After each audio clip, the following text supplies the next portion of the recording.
Really happy to welcome a Houstonian now who will join us, Mike Wirth, who's the Chairman and CEO of Chevron.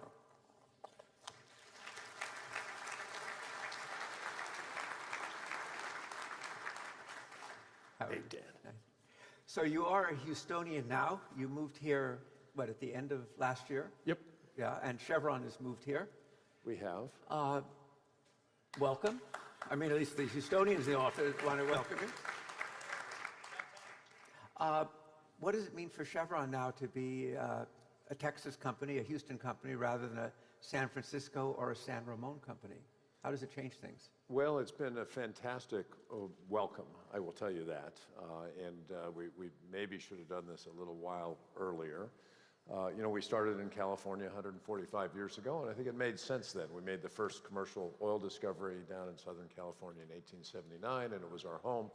But this is the home to the energy industry, and it's really, I think, where our company belongs. We've got over 7,000 people here, and over the last decade have been increasing our workforce in Texas and bringing it down in California, and at some point it was time to move the corporate headquarters here. And so it's great to be in a place where our industry is celebrated, is supported, where our key partners and suppliers and universities that we recruit from are largely located. And so it's been a good transition. We'll still have a footprint in California. We've got a couple of refineries out there, right, oil production, but it's nice to be a Texan. Yeah, a little different from what it was like in your old state. Well, this is a state that really values our industry, and it's been built by our industry. It celebrates our industry, and it's where the future of our industry is being invented. Whether it's in research laboratories, whether it's in companies that are innovating, people that are taking risks and have done so for a long, long time. This is a place where our company belongs. Right. Well, I'd like to pick up on the subject of AI. We were just talking with Amin about that. And I'm struck that, as we've talked before, in 2018 you saw something and you set up a unique program of sending several Chevron people every year to MIT to study AI. What were you thinking at the time? Well, if you go back a few years ago, I think AI's been talked about for quite some time. Chris Wright just mentioned that it was being talked about in the national labs many, many years ago. You could see it was coming. It was not exactly clear when it would arrive, but the use cases in our industry are abundant. We have some of the largest data sets on the planet, and as a large company, we wanted to be prepared for it. And so we started working on getting our data ready, building out different platforms, digital platforms, so that our data was more consistent and accessible. And then one of the big challenges was the human side of it. And for our company anyway, we have had no problem, despite what some people would have predicted, continuing to recruit talented young people off campus in geology, geophysics, petroleum engineering, chemical engineering, mechanical engineering, all the different disciplines we need. The one discipline that it was becoming more difficult to compete for talent was data science, computer programming. And a lot of young people wanted to go work for a Google, a Meta, or they wanted to start up their own company. And our industry was not necessarily competing effectively for that talent. And so what we decided to do was take people who had, call it 5 to 15 years of experience in our sector, knew our issues and challenges very well, and were willing to go back to school, which is a little bit of a nightmare for some of us. But these were people who said, yeah, I'll go back. And so we talked to MIT. We set up a very bespoke program designed for our people. And we started sending cohorts off there to spend a year, still on full salary. They would take their family if they had a family. And their job was to learn about AI. I used to go back and I sat in lectures and was my eyes would glaze over as I tried to follow what was going on, but our people were fully engaged. And then they came back ready to help us bridge between the domain-specific challenges that we have in energy and all the rapid development in the tech sector, so that they could kind of speak both languages, they could see what the art of the possible was, and begin to develop tools that we could use in our business. And so we've been doing that now for 7 years, Dan. About 150 of our employees have been through that. So that must be having a significant impact. now to have that? I think it'll help us, and we're seeing it help us as we are beginning to integrate AI tools into our business. I think we can identify the applications faster. I think we're pretty well prepared with our data, not perfect. And as we partner up with the various people out there in the tech sector, I think it allows us to connect with them, speak their language, and bring some of these tools to bear more quickly. Well, let me turn to a different aspect of AI. I know in the past you've said that Chevron really saw itself as a molecule company, not an electron company, but you're sort of going into electrons now in a new joint venture given data centers, and maybe you might explain what you're doing. Sure. So what we really said, we didn't quite bring it to molecules and electrons because we're in electrons in a big way to power our own facilities. So we've got nearly 5 gigawatts of power that we've built and operate every day at large-scale remote facilities in Kazakhstan, in Australia, in other parts of the world, because there's no other way for us to have power to run our operations. And so we understand building large-scale, highly reliable power generation for a bespoke customer, our own business. And as the AI boom has begun, and as you see the agenda here in the US, which is to pair up American energy dominance with American AI dominance, it becomes pretty clear that there are kind of two limits on AI scaling. One are GPUs, and therefore NVIDIA is worth however many trillions of dollars they're worth today. Many. The second real bottleneck is reliable power. I think people in this room are pretty familiar with the state of the grid, the fact that the grid hasn't been modernized in any substantive way in decades. That is, we've put a lot of intermittent generation into the grid. We've got issues now with reliable supply, and it's increasingly a real worry to keep power supplied into the world today. You start to put all this new demand on top of that, and we need some different solutions. And so our approach is to build a different kind of a value proposition and for a different kind of a customer. And so it'll be behind the meter, not necessarily connected to the grid, at least in the first instance. I think over time probably will be tied into the grid, but gigawatt scale generation for a very specific customer, the hyperscalers, who are looking for speed to market, high degree of reliability, scale, all things that we're very familiar with. And of course, using gas. Using gas, and looking for locations that offer pathways to lower carbon intensity over time. And so one of the criteria in site selection will be access to gas, but it'll also be proximity to carbon capture and storage capacity, access to renewables potentially off the grid, access to geothermal or potentially hydrogen. So we'll look for ways to reduce the carbon intensity over time. But the hyperscalers today that we're talking to, and we're talking to a lot of them, and I'm sure the room has got people here from these companies. I think there are some here. You know, there's a bit of an arms race underway right now to build these models fast, to scale them up, to take market share, as we've seen in other generations of technology. And so speed to market, scale, and reliability are really driving this. Right. And you're doing this with partners? We're doing it with partners, with a company called Engine Number One, who's got a lot of insights into the tech sector, a lot of good relationships there. And then GE Vernova, where we're in the queue right now with them for 7 of their 7H turbines, which are 550 megawatt turbines, delivery beginning in 26 and in 27. So that we can start bringing power to market in late 27 is the plan. So for Chevron, a lot of investments, a lot of things that you have done are now coming to fruition. Certainly Kazakhstan is one, but in general, you've also not only restructured physically in terms of moving to Houston, you've also restructured the organization. Can you describe that shift that's happening?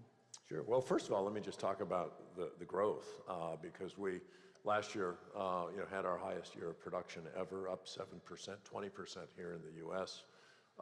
We distributed more cash to shareholders than we ever have, and we're poised over the next 2 years to grow free cash flow by another $10 billion at a $70 oil price, and even at $60, if that's what we see, $9 billion. So we've got a lot of good momentum. We'll be over 1 million barrels a day in the Permian this year. Kazakhstan, at our big project there, will be million barrels a day. We own 50% of that.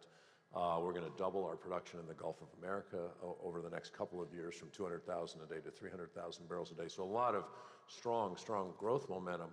But in our business, you can never stop looking at efficiency. And so in the journey to be more efficient, we're going to be using technology, as we're just talking about, to become more efficient. And we're restructuring. We still have had a bit of a geographic orientation to the way our business has been structured, with highly empowered business units around the world with a lot of resources in place to do engineering, technical work, IT work, you name it, financial work, et cetera. And in today's world, you can bring some of that work together in locations where you can do it more efficiently. You can share services across your entire system. Others in our industry actually have been probably ahead of our company a little bit in terms of doing this. And it's time for us to drive that efficiency into our business, focus around certain asset classes. So we've got 1 million barrels a day of shale production in the Permian, 400,000 in the DJ. Hess transaction brings another couple of 100,000, 50,000 barrels in Argentina. 1.6, 1.7 million barrels. It's not good enough to just share best practices. We actually have to drive standardization and best practices across a portfolio that large. And this is going to allow us to do things like that. So that will all be one organization? That'll all be part of one organization, yeah. Right. And I am struck that I think this year 65% of your CapEx is in the United States. That's a rebalancing. The opportunities in the United States are great. And so the cash follows returns. Our highest return investment opportunities are disproportionately weighted to the United States of America. And so that's where we're investing. That's where we're seeing growth. And, this evolves over time. If we went back a decade ago, our highest return opportunities were outside of the U.S. Today, they're here. And the capital follows the returns. So tell us a little more about how the Permian is working for you and what you see in terms of its further development. It's been remarkable, and people in this room know the story because they're out there creating the story. We partner with companies in this room here. And the improvement curve, which you always think you're going to kind of start to see it plateau, and for several years we've seen efficiency, productivity. Chris Wright was talking about rig count down, production up. This is because smart people start to really look for ways to innovate. And every time you think you're about at the end of that, you find your people found new innovation. And so our job is to give them the tools and the support to continue to innovate and drive those improvements. And I've personally been surprised that every year we find ways to be much more efficient, get much better productivity out of our assets. And our production in the Permian will grow double digits again this year, even as we're bringing capital spending down there. And that's true across our portfolio. Production is up, capital spending is down, and we're finding better capital efficiency in everything that we do. Right. So do you have a target for the Permian, or is it a continual shifting? Well, what we've guided to, and this will resonate, I'm sure, with some here, is a focus on free cash flow generation and not growth. And chasing growth for growth's sake has not proven to be particularly successful for our industry.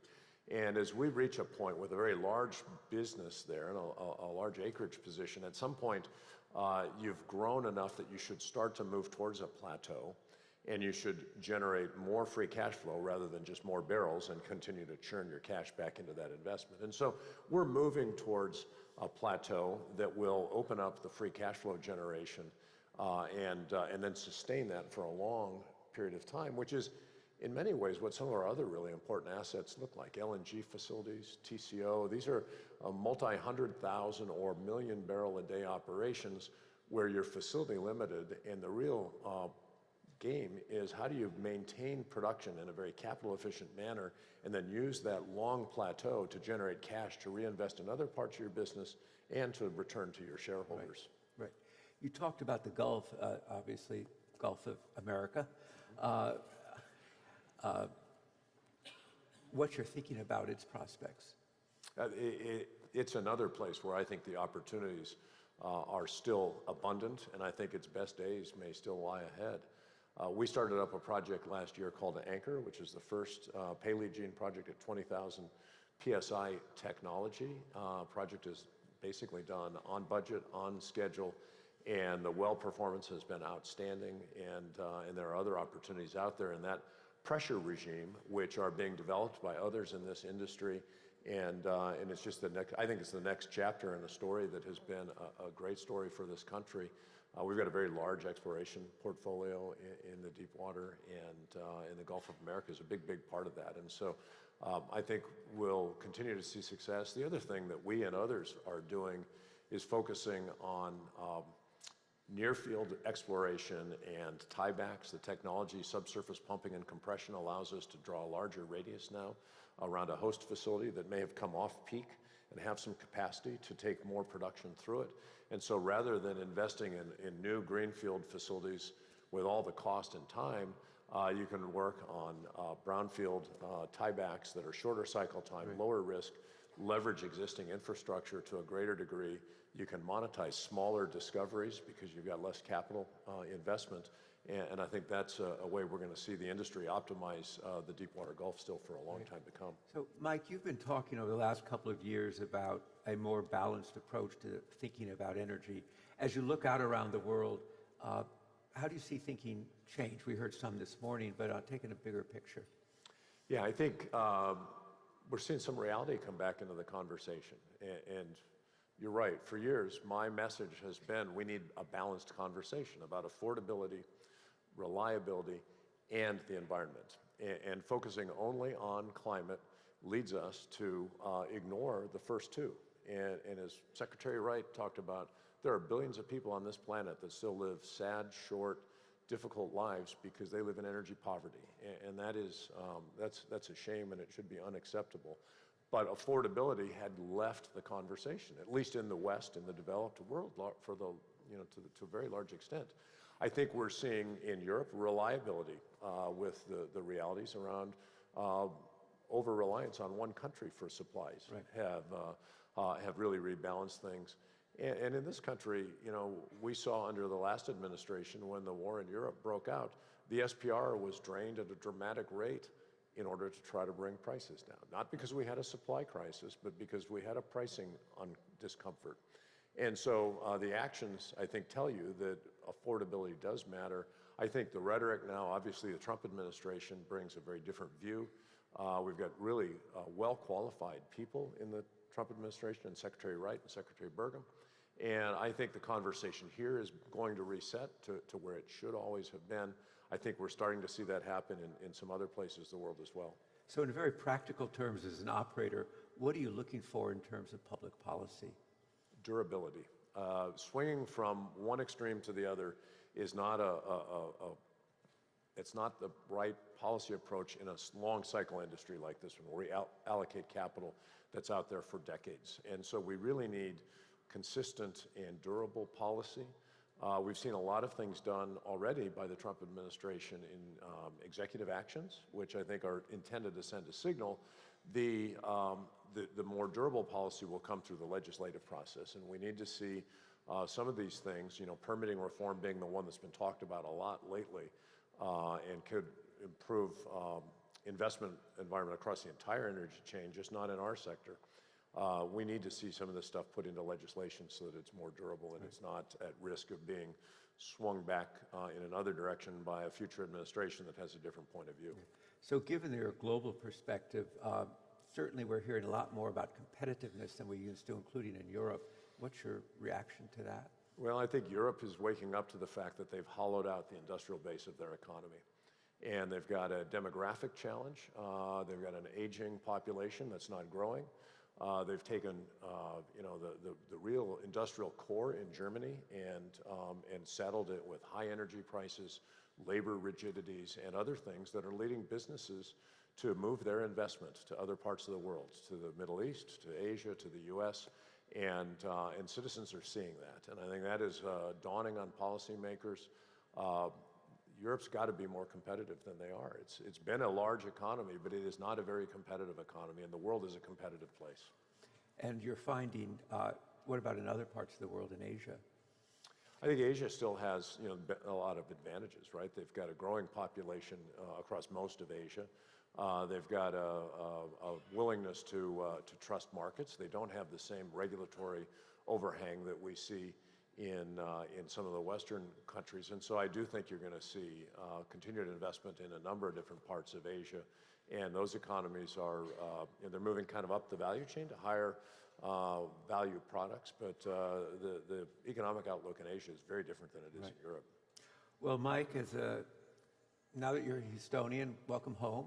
Thank you. Glad that you're here, and thank you very much for joining us. Thank you. you. Thanks, Dan.